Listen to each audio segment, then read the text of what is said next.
Hello, good morning. This is Prof. Dragon, Associate Professor 1, National Capital Region Training Center, National Police Training Institute, Corps of Professor, Camp Bagong Diwa, Taguig City. So, I had been academically ranked way back 2019 by the Philippine Public Safety College. Then, the premier educational institution for PNP, BJMP, and BFP. By the coming of year 2019 also, the authority of training for the PNP now belongs to the Philippine National Police. Dalawa na lang ang naiwan sa Philippine Public Safety College, and that is the BJMP and the BFP. So, I'm one of those properly evaluated by the Philippine Public Safety College, a government institution created in the 1990s. In criminology, I've hired by the three university. The Our Lady of Fatima University in Valenzuela, College of Criminology, 2013. New Era University, the premier education po, not only for INC member but also for the rest. 2014 to 2017, I'd been the coordinator for the campus outreach program. And last, by 2021, I served the pamantasan ng lungsod ng Marikina. That is a government university. Online yun 2021. Hindi na ako kumuha ng mga teaching load nowadays kasi binibigyan ko ng opportunity yung mga bago. Sila naman, I've been in criminology curriculum for more than 2 decades. So I started in 1999. And also as a criminology board reviewer. Yung mga magbo-board exam, atin ang review yan. Isa ako sa nagre-review. Okay, gentlemen? So, yung mga estudyante ko dyan sa BestLink, mahihirap yung mga yan, mga titinda ng tsinelas, ang tatay nila, mga factory worker, mga gwardiya. Tinuruan ko ng maayos ang mga yan. Ang subject ko sa kanila ay forensic fingerprint. Yung bakas mo, kaya namin kunin, i-enlarge. I've teach another school, PCCR, yung pinanggalingan ko. Nagturo ako dyan for 10 years. Diyan ko kasabayan si Atty. Gabaw. Hanggang sa nagdin na siya. At pati si Ariel nagdin din dyan. So yun, lahat kami talisik.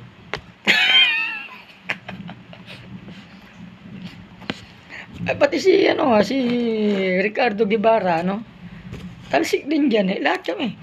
Basta magagaling talisik dyan sa PCR. Mga bobo kasi naiiwan dyan Jujur, pero magagaling na. Oo, magagaling na. Abatiin natin si Dean Gapling Casio. Siyang Dean or si Dean ng PCR sa ngayon. Magagaling na sila dyan ngayon, no? At si Dr. Jezreel Vicente, aking good friend from University of Baguio. Sa ngayon ay nag-occupy na position dyan na sa graduate study. Okay? Tested yan.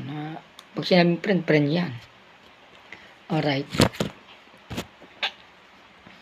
So, ang question natin ngayon is, tell something about the Blatter 4 suicide case and sa missing person or lost person reported. At doon sa ginulpi na trainee ng HPG Highway Patrol Group or formerly Traffic Management Group.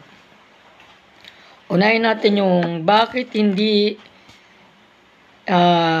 binablatter o tinatanggap agad pag nag-report ka ng missing person. Halimbawa, may gustong sumaksak sa'yo, blatter mo sa barangay, blatter mo sa pulis. Binato ang bahay mo. Blatter mo sa barangay, blatter mo sa pulis. Tatanggapin yon. Pero yung i-report mo na nawawala ang iyong kapatid, ama, ina, o sino mga kamag-anak mo, ang sasabihin sa'yo ng desk officer is, balik ka rito within certain hours, saka natin na ilalagay. No? So, shortcutin na natin. Kasi sabi ng citizen, bakit hindi nyo in-entertain ang dinudulog namin na information, nawawala nga yung kamag-anak ko, yung kapatid ko, ama, ina, no? Bakit? Because, when we say missing person, it is not a violation of law. It is not a criminal case. Okay? So, when we say a criminal violation, yan pwede mo i-blatter yan sa barangay o kaya sa police. Pero yung missing person, nawawala na tao, hindi po yan criminal violation. The blatter is intended for chronological order of those alleged criminal activities or criminal complaint. Itong missing person, hindi sa criminal offense. Ngayon ang tanong, kailan pwedeng i-blatter ng desk officer yung binanggit kanina na missing person? Halimbawa, after 72 hours or after 24 hours or maybe an hour after you reported to the police station, mayroon na ngayon nag-text sa'yo. Nasa amin ang iyong kapatid, kamag-anak at tubusin mo siya. Ayun, pwede nang i-blatter yon. Bakit? Kasi from missing person, it now translates to alleged kidnapping. Kidnapping is a criminal violation. So, iba-blatter na ngayon siya. Kidnapping, alleged kidnapping. Alright? So, halimbawa, wala naman nag-text sa'yo ng ganon. Pero meron nag-text. Huwag nyo na pong hanapin si Lutiski o si Carla. Bakit? Kasama ko na po siya, sumakay kami ng barko at umuwi ng probinsya. Ayun, pwede mo naman kasuhan nyo ng abduction. Yun, pwedeng i-blatter. Yun kasi criminal violation yan. Violation of criminal law. O kaya naman kung sa sumama yung babae, pwede rin yung kasuhan niya ng consented abduction.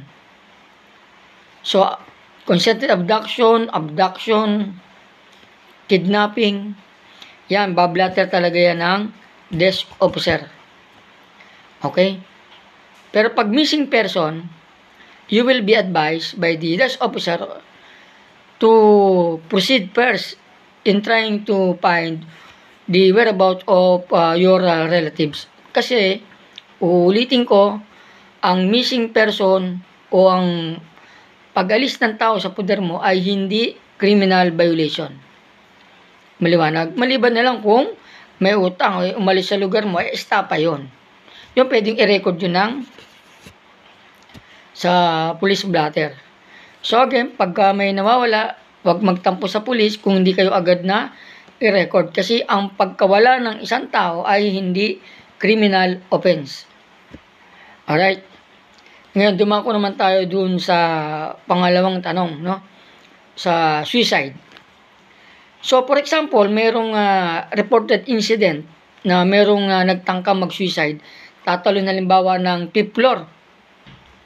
Ngayon, active ang mga City Disaster Reaction Unit ninyo, na-save ngayon ninyo yung nag-a-attempt na mag-suicide. Ibig sabihin, hindi siya nakatalo ng building kasi nakakuha nyo. Ito ngayon ang tanong, saan mo dapat dadalhin yan?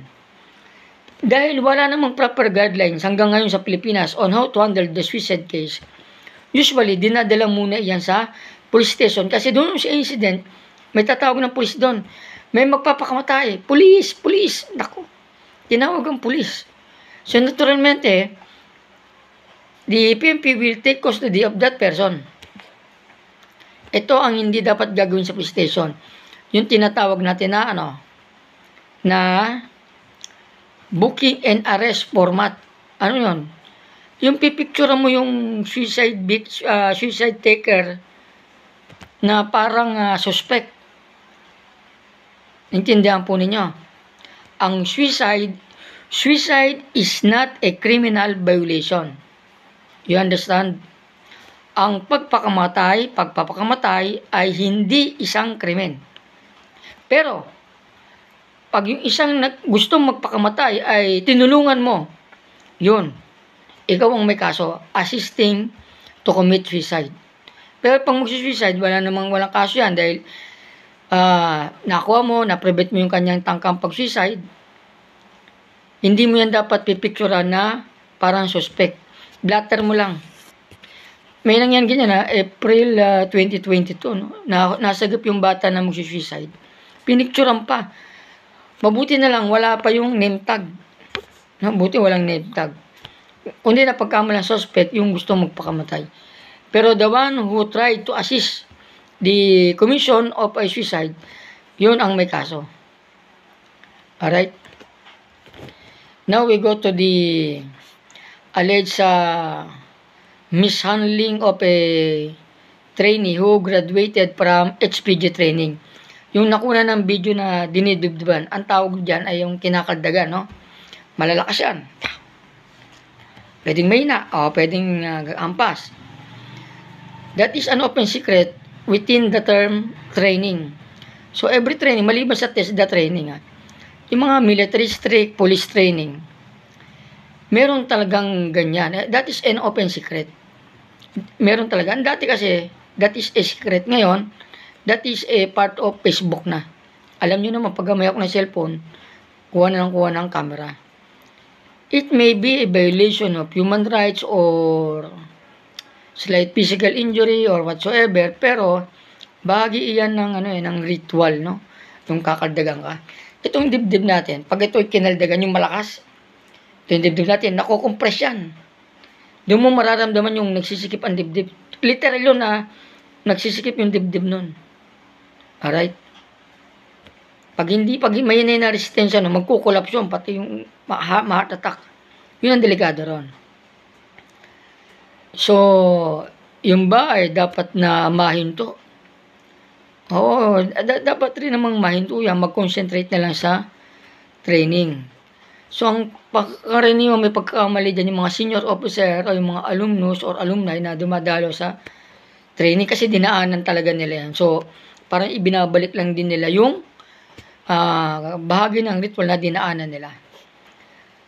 Paano kung mahuli ka ng kalaban, pitigin ka sa tenga, di umiyak ka na agad. Bahagi yan ng training. Kaya lang, meron bahagi rin dyan sa SAP.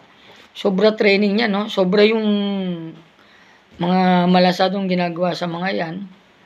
Hindi nila nagamit sa mga pasapano. Samantala yung mga nang ambush sa kanila, wala namang proper training.